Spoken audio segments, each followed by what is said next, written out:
겠습니다.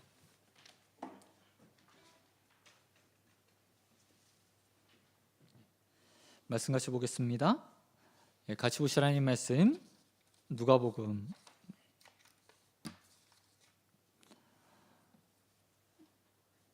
1장 24절에서 38절까지 말씀입니다. 누가복음 1장 24절에서 38절까지의 말씀.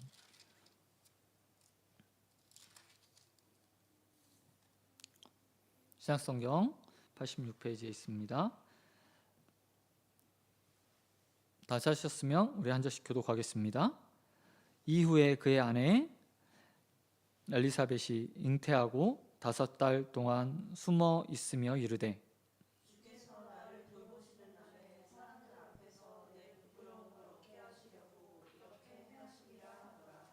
여섯째 달에 천사 가브리엘이 하나님의 보내심을 받아 갈릴리 나사렛이란 동네에 가서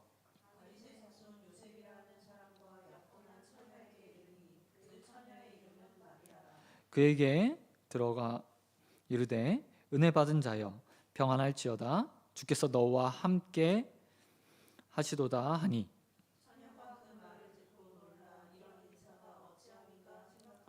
천사가 이르되 마리아여 무서워하지 말라 내가 하나님께 은혜를 입었느니라.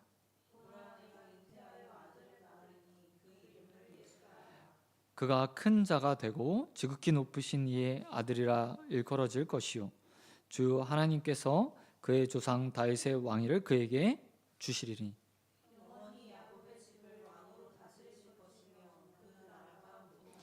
마리아가 천사에게 말하되 나는 남자를 알지 못하니 어찌 이 일이 있으리이까.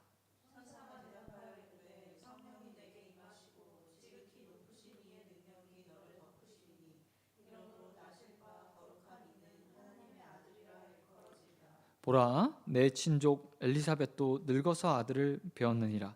본래 임신하지 못한다고 알려진 이가 이미 6달이 되었나니.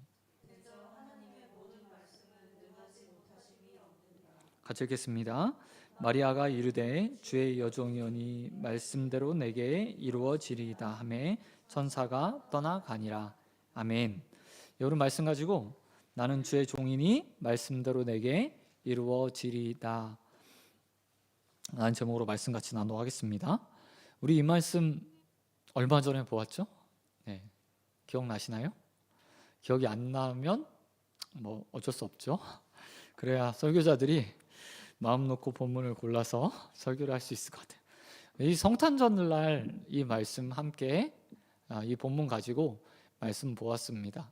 오늘은 누가복음 강해 가운데서 이 말씀 함께 보면서 하나님께서 주시는 또 다른 은혜들 누렸으면 좋겠습니다.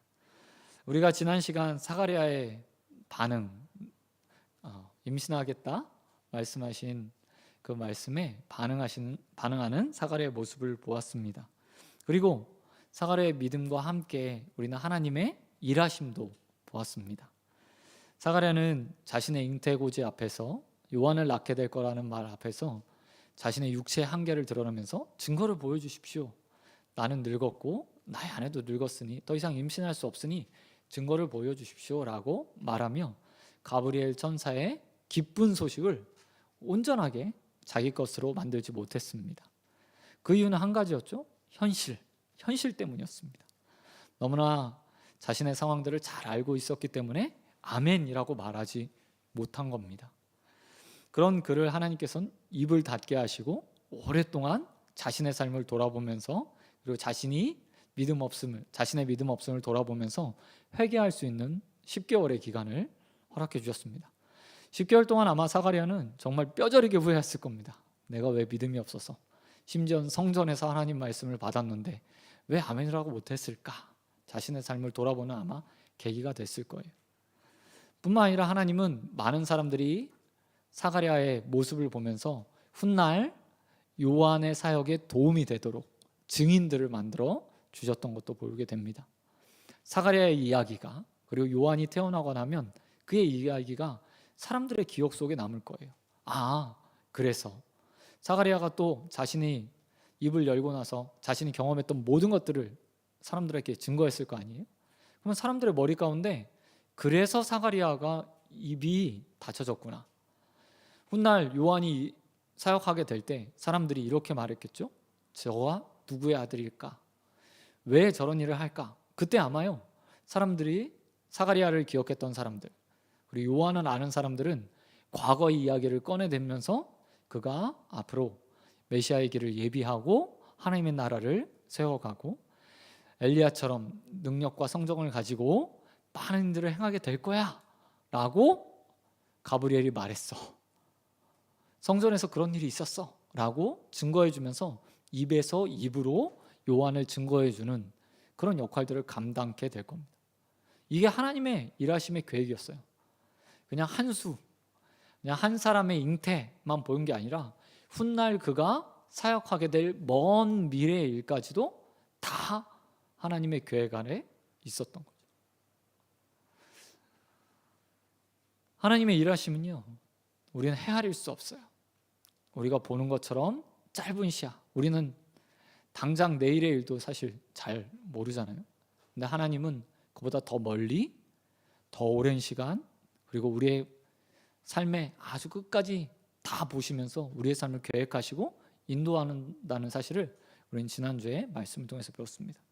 오늘은 그런 사가랴와 달리 두 번째 잉태고지에 대한 이야기가 나와요. 당연히 주인공 보니까 처녀 마리아의 이야기가 나온 거 볼 수 있습니다. 그에 앞서 오늘 본문에서 보면 엘리사벳의 이야기가 잠깐 등장하는데 엘리사벳이 사가랴와 마리아를 이어주는 가교 역할로 하나의 이 에피소드로 이야기가 되는 거 볼 수 있어요. 엘리사벳이 임신을 했습니다. 아마 사가랴가 와서 이런저런 방식으로 자기의 경험했던 것을 성전에서 있었던 일을 다 전해줬을 거예요. 글을 써서 해줄 수도 있고요. 아니면 성전에서 그랬던 것처럼 몸짓을 통해서 이야기해 줄 수도 있겠죠. 당시에 사람들이 생각해보면 여자들에 대한 교육이 그렇게 흔히 이루어지지 않았기 때문에 어쩌면 글을 써서보다는 몸짓이나 또 다른 표현들을 통해서 아마 그림을 그려서나 이렇게 알려주지 않았을까라는 생각도 하게 돼요. 어찌되었건 모든 이야기를 알았고 시간이 지나서 그가 임신했습니다. 그런데 본문 말씀에 보니까 엘리사벳이 어떻게 했다고 이야기합니까? 24절 보니까 5살 동안 숨겼다. 임신 사실을 다시 5살 동안 숨겼다. 그리고 숨어 지냈다 라고 표현하고 있어요. 근데 이 표현 보면 그냥 어디 도망가서 살았다라기보다는 자신의 임신 사실을 숨기고 다른 사람들에게 알리지 않은 상태였던 것으로 보여져요. 왜 이렇게 했을까요? 엘리사벳은 굉장히 신중한 사람이었던 것 같습니다. 자신의 삶에 사가랴가 말했던 것처럼 임신할 수 없는 상태에 분명히 놓여 있었어요. 근데 사가랴를 통해서 예언을 받았다는 소식을 듣고 나서 이게 정말 이루어질까 아닐까, 그리고 혹여나 내가 임신했던 사실을 사람들에게 알리고 떠들었는데 중간에 우리가 잘 알고 있듯이 낙태나 아니면 아이를 잃게 되는 사건이 벌어지면 하나님의 말씀이 거짓이 되는 거예요. 정확히 말하면 사가랴가 떠들고 다녔던 모든 것, 알려주었던 모든 것이 거짓말이 되고 사가랴는 졸지에 거짓말쟁이로 전락해버리는 거예요. 그래서 엘리사벳은 안정기라고 말할 수 있는 5개월이 될 때까지 그 모든 사실을 숨기게 됩니다. 숨기게 돼요. 또한 이것을 통해서 하나님의 역사와 하나님의 사역이 자신의 삶 가운데 이루어지는 것들, 정말 이루어지고 있는지 신중히 살펴보는 것을 볼 수 있습니다. 5개월이라는 긴 시간, 짧은 시간 아니죠. 여자의 몸이 반응하고 임신을 알게 되고 또 몸이 점점 이렇게 굴러가는 그런 상황이 되게 돼요.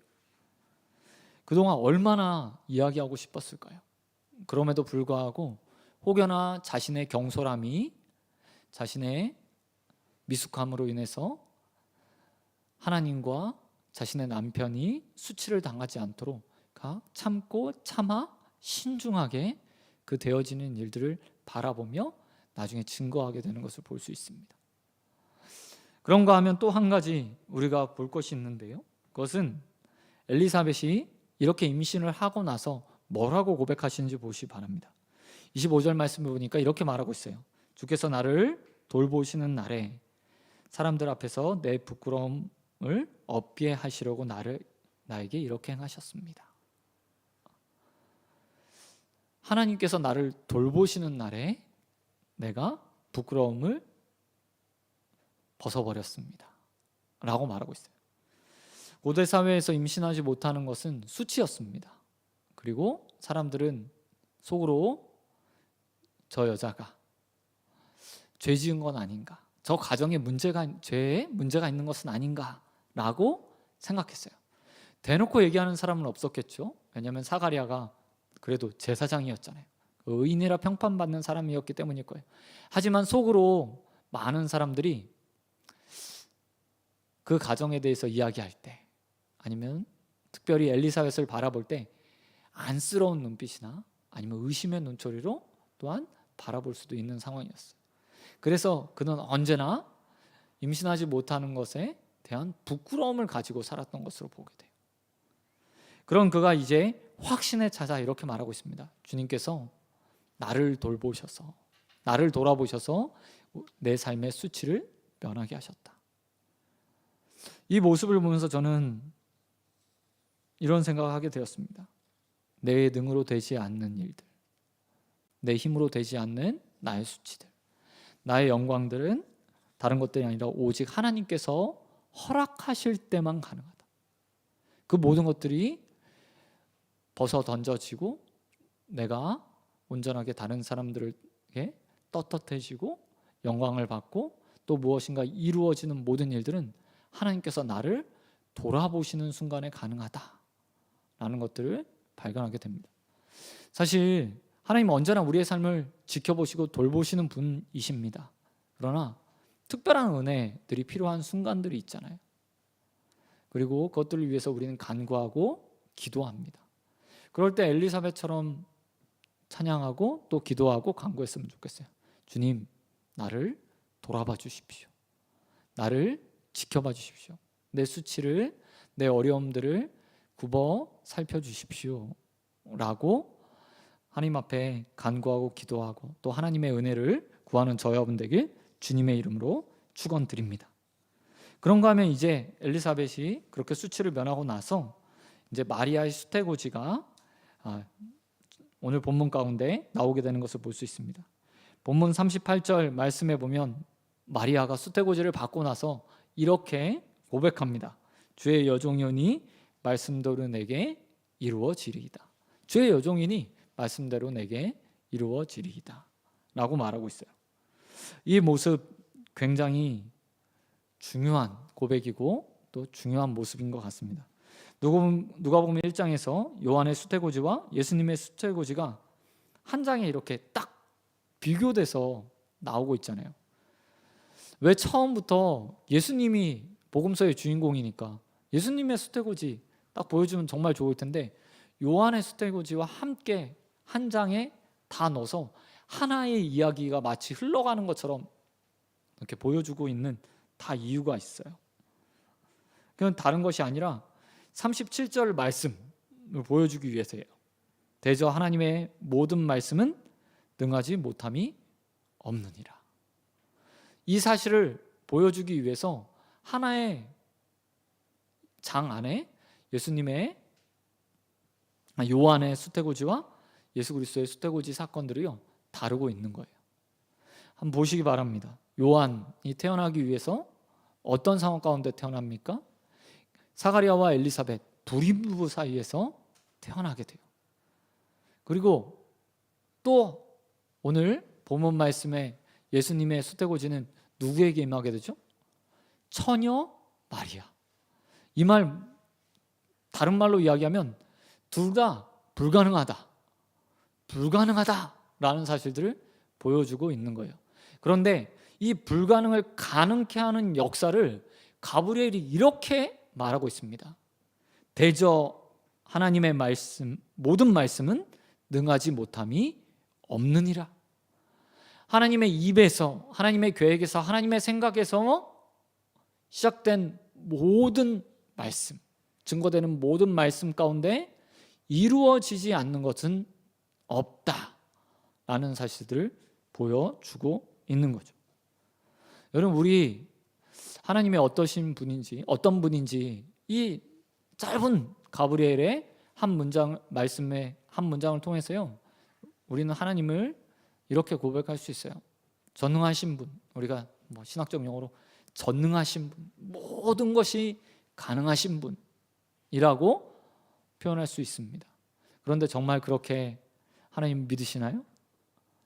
불임 부부에게 아이를 주시는 하나님, 처녀마저도 잉태케 하신 하나님, 그 하나님이 우리 하나님이고 우리의 삶을 이끌어 가시고 우리의 삶을 굽어 살피시는 분이고 또 우리를 인도하시는 분인데, 그 하나님과 동행하면서 우리는요, 걱정하고 염려하고 내 삶에 이루어지지 않는 것으로, 되어지지 않는 것으로 인해서 힘들어해요.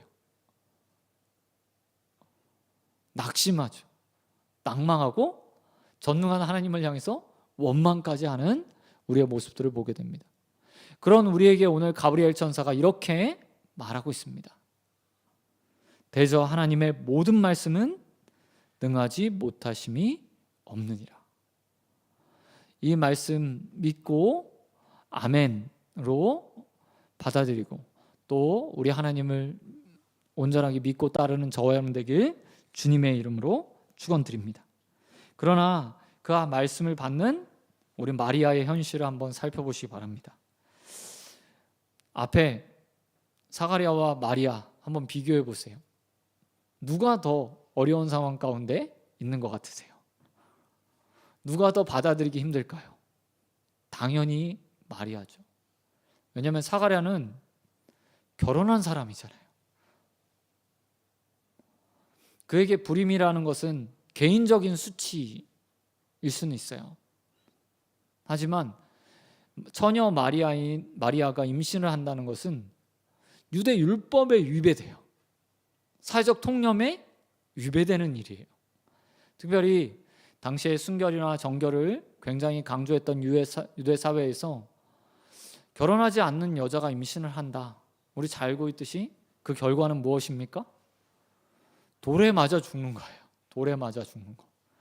창기나 창녀들도 예수님 당시에는 로마의 법 아래에 있어서 어느 정도 암묵적으로 용인되었지만 그런 창기와 창녀들과 달리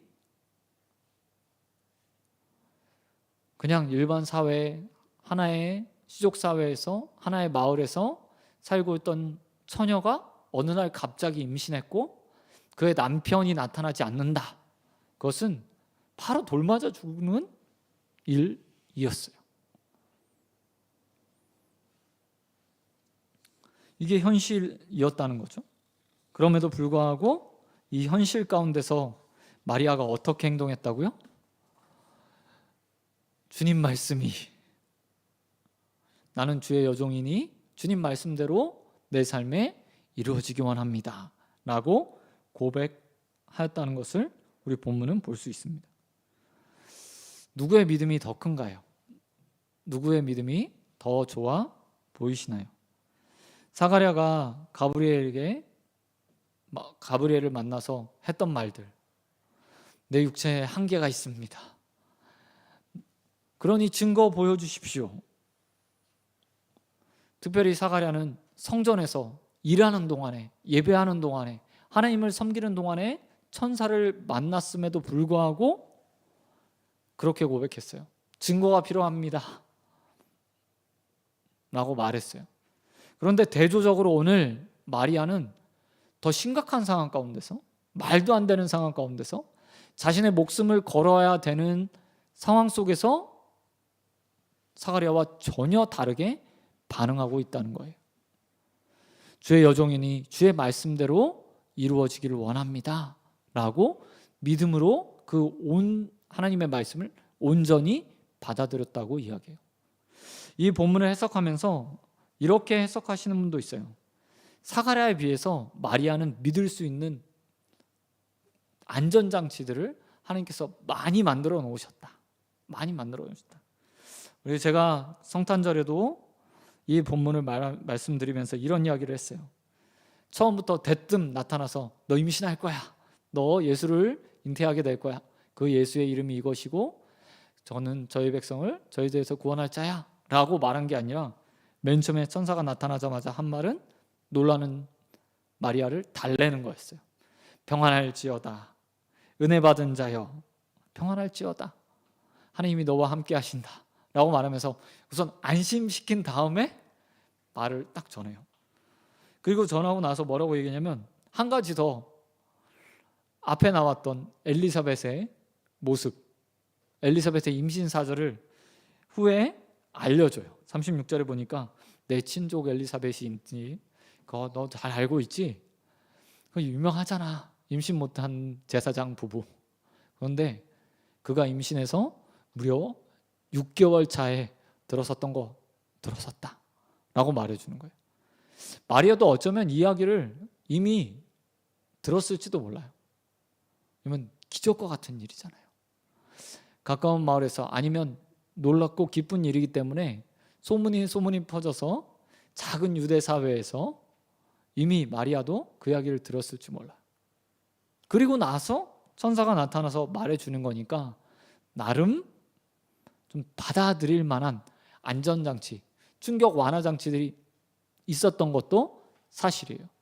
하지만 그것을 받아들이는 마리아의 입장만 생각해 본다면 그 안전장치들은 사실 큰 위안이 되지는 않는 것들입니다. 왜 그렇죠? 사가랴는 그저 욕 한 번 먹으면 되고 그게 이루어지지 않으면, 아니 이루어지면 그냥 감사한 일이잖아요. 놀라운 기적을 경험하는 그 정도에 지나지 않아요.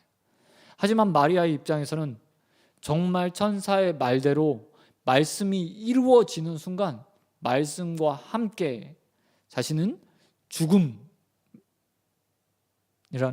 큰 산을 넘어야 되는 상황에 놓이게 되는 거예요. 임신 사실이라는 게 쉽게 숨길 수 있는 게 아니잖아요. 그냥 사회에서 그냥 내가 10개월 동안 혼자 숨어 살면서 그것들을 꽁꽁 숨길 수 있는 상황이 아닌 거예요. 약혼도 했기 때문에 일정 기간 어쩌면 요셉이 그를 찾아와서 방문할 수도 있고 또 그의 친척들이 결혼 준비 이것저것 하면서 오할 수도 있는 상황인 거예요. 그런 정년기가 꽉 차 있는 상태에서, 약혼한 상태에서 이 모든 일들이 벌어지기 때문에 언제 어디서나 발각될 수 있어요.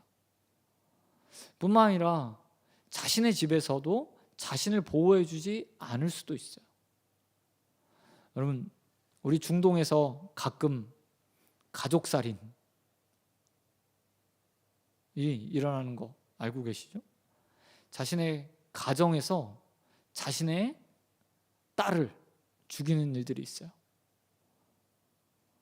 그 딸이 어떤 이슬람의 율법들을 어기는 순간 가족이 가족을 죽이는 거예요. 왜요?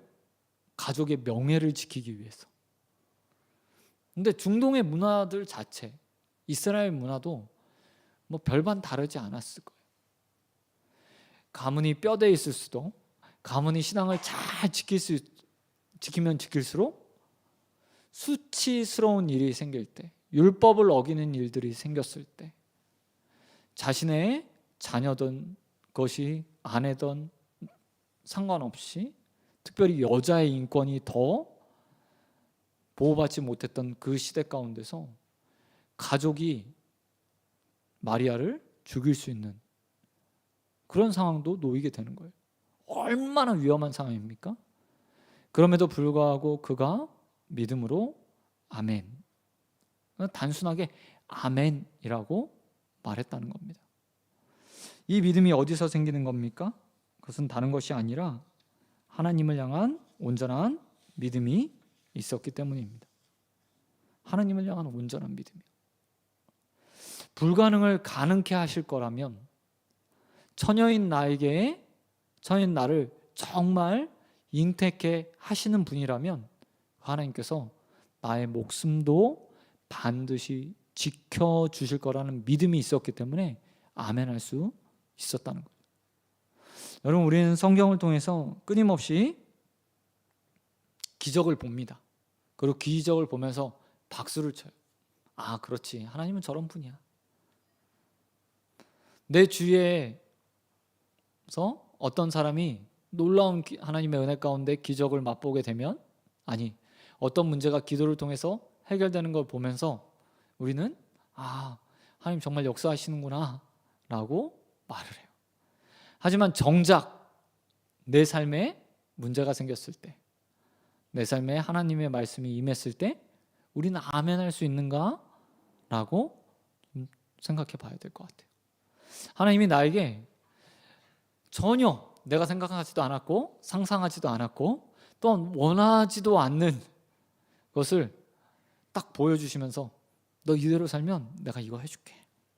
아니, 내가 너 이렇게 쓰기 원해 라고 말할 때 우린 마리아처럼 정말 하나님을 믿고 환경이나 여건이나 아니면 닥쳐올 문제들을 바라보는 것이 아니라 온전하게 하나님만 바라보고 아멘할 수 있는가?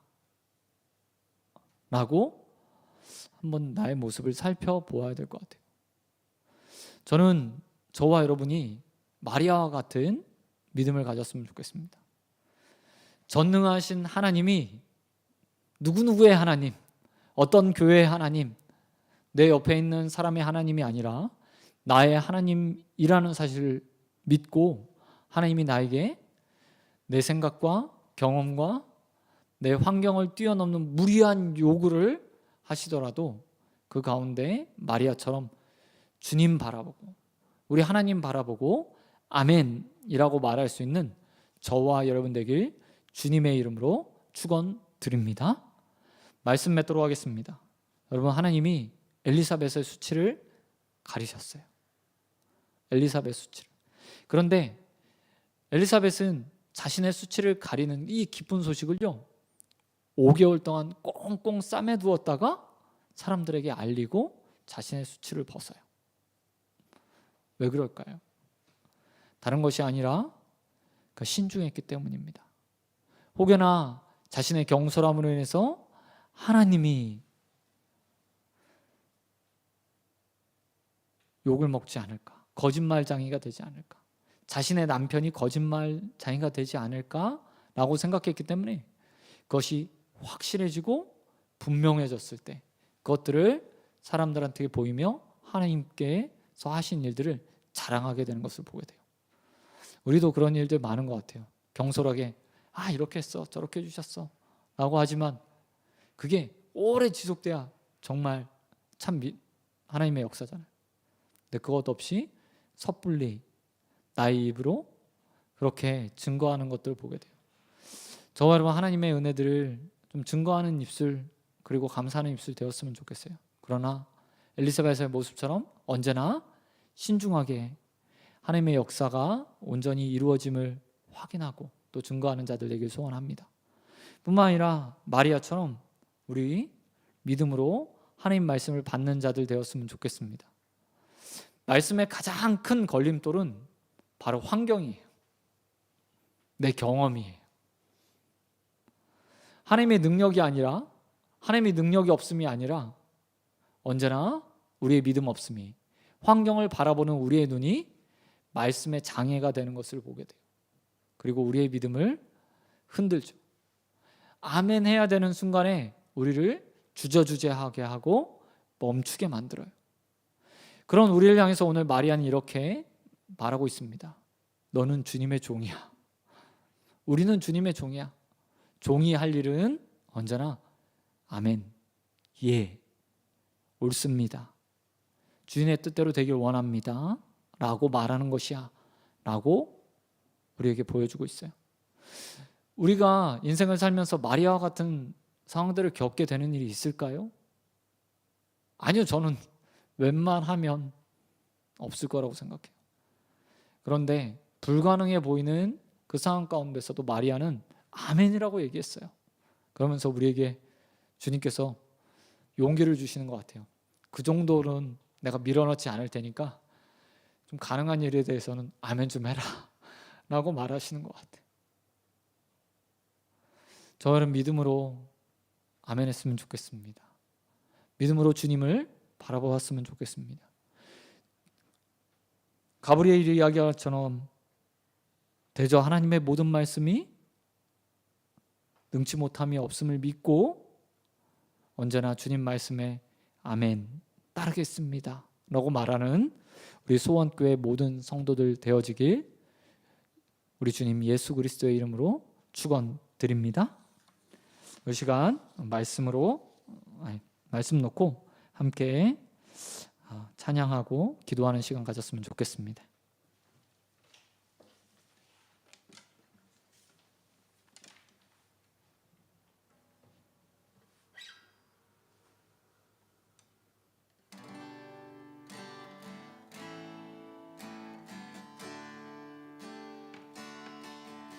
주님 말씀하시며 내가 나가리다. 주님 뜻이 아니면 내가 멈춰서리라. 나의 가고 서는 것 주님 뜻에 있으니 오 주님 나를 이끄소서. 주님 말씀하시며 내가 나가리라. 주님 뜻이 아니면 내가 멈춰서리라.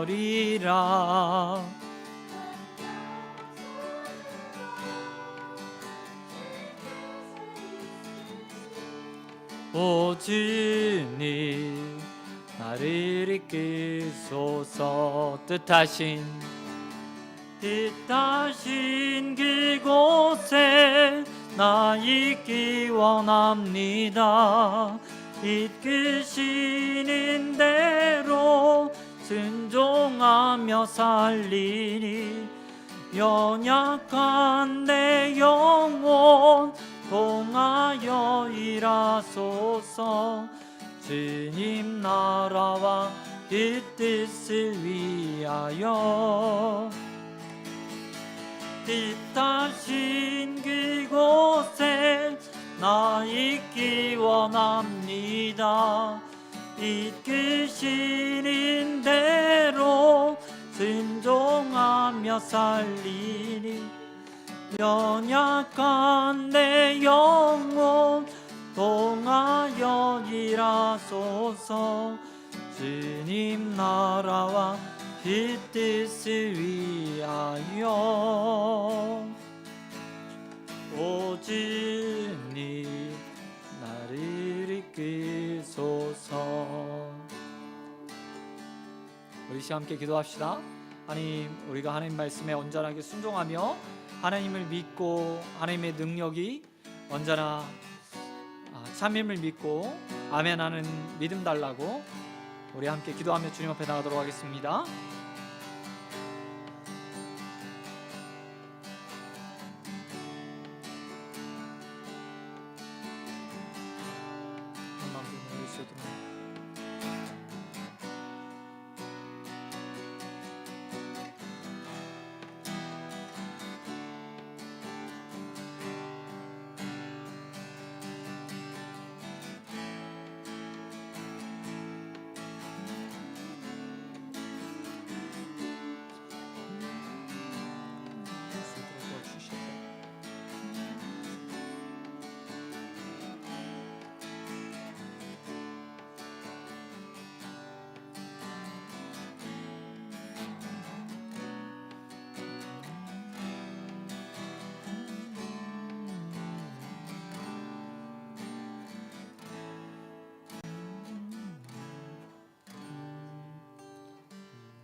하나님 아버지 감사합니다. 오늘 엘리사벳의 수치를 면하게 하시는 주님을 보았습니다. 하나님, 오랫동안 임신하지 못했던 그 가정 가운데 하나님께서 은혜를 베푸시고 또 기적을 베풀어 주시사 그의 삶을 수치에서 기쁨으로 바꾸어 주신 것을 보게 됩니다. 그런 하나님의 역사와 능력이 우리의 삶 가운데서 일어날 수 있도록 은혜 베풀어 주시옵소서. 대저 하나님의 말씀은 이루어지지 못함이 없음을 우리가 고백하고 믿음으로 주님 말씀 따라가기 원하오니 우리에게 믿음을 더하여 주시옵시고 마리아처럼 불가능해 보이는 하나님의 말씀이 우리 가운데 주어지고 때로는 우리의 목숨을 걸어야 될 만큼 위중함에 놓일지라도 주님 말씀이면 그 가운데 아멘으로 화답할 수 있는 믿음의 사람들이 되어질 수 있도록 아버지 함께하여 주시옵소서. 우리 소원교회 모든 성도들이 이 마지막 때 가운데 아멘으로 하나님의 일들과 역사들을 경험하고 또 증거하는 자들 되길 소원합니다. 아버지께서 함께하여 주시옵시고 매일 말씀으로 새롭게 함을 받아 믿음의 사람으로 주님 함께 동행하는 하나님 자들 되어지도록 은혜 베풀어 주시옵소서. 이제는 우리 주 예수 그리스도의 은혜와 한량없는 하나님의 사랑과 성령의 교통하심이 주님께서 능치 못함이 없음을 믿고 하나님 말씀 붙들고 세상에 나가 주님과 함께 동행하기 원하는 우리 소원교회 성도들과 또 예배로 함께하는 모든 자들 위해 영원토록 함께 있을지어다. 아멘.